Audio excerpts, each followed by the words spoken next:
Hi guys, it's day 122 and today I'm talking about being prepared. And it's kind of funny because I grew up with my dad always saying hope for the best and prepare for the worst. and I would think, yeah, that I'd be better at this. And in a lot of ways I've grown into being more prepared in my life, but the focus of today was preparing for my trips and how I can make sure I stay in alignment with my health, because I've shared on here that I really am focusing on an anti-inflammatory diet, starting to eat at least 2 of those meals a day, and making sure that I'm sleeping and, working out, just keeping my body healthy, especially because in 2020, my husband and I are thinking about having kids. And today, when I was talking to one of my coaches, I was just really building a structure on how I can be prepared. So I went to Trader Joe's and I got all kinds of healthy snacks, because when I'm not prepared, just in the realm of food and, health, I will go to Starbucks if I'm not prepared and spend probably too much money on food that really isn't that great, as well as I will eat what's convenient on gigs, food that's free, but maybe it's not necessarily like what's really healthy for me or like what I really want to be eating. So that's something that I'm really looking at, and that's something I'm working on. And I've seen this in all kinds of areas of my life. And one area in particular is if I'm dancing and I have a show, like obviously I'm going to show up to rehearsal and I'm prepared.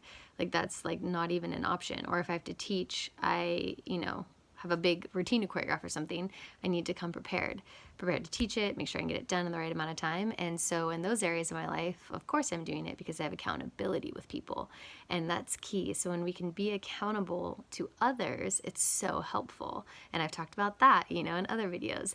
So for me now, I am really looking at being as prepared as possible when I'm traveling, especially because I leave in like 4 hours for LAX to go to Colombia, and I'll be there for such a short amount of time. And because it will probably be a jam-packed schedule, I need to make sure that I am prepared with my food, because also too, if my health isn't good, if my energy isn't good, I'm not going to be able to accomplish the things that I want to get done. So just think to yourself today, like, how can I be more prepared? What can I do to save time, to make sure I'm ready for the job, to, I guess, hope for the best and prepare for the worst, Or what does my dad say? No, he says, prepare for the worst. No, hope for the best, prepare for the worst. Yeah. So anywho, yeah, I guess that's my spiel. I'm a little tired right now, but it's okay.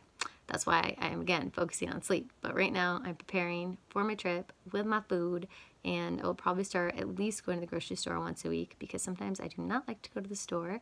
But, oh, that's another thing I did today. I went onto Amazon, and just for snacks that are organic and healthy, I went and ordered some, and I also got like some organic ramen that's a brown rice noodle, so that if I feel like I want something warm, something that's a little bit more comforting of food, I'll at least have that. And I did the subscribe and save, so it also helps me reach financial goals and what I have for that space of my life. And that's pretty much it today, guys. So be prepared, and of course, always think of the best things in life. But the more that we can anticipate any roadblocks or any things that will get in our way of what we're actually committed to, then it's just gonna be so much easier. So that's my spiel. Bye, guys.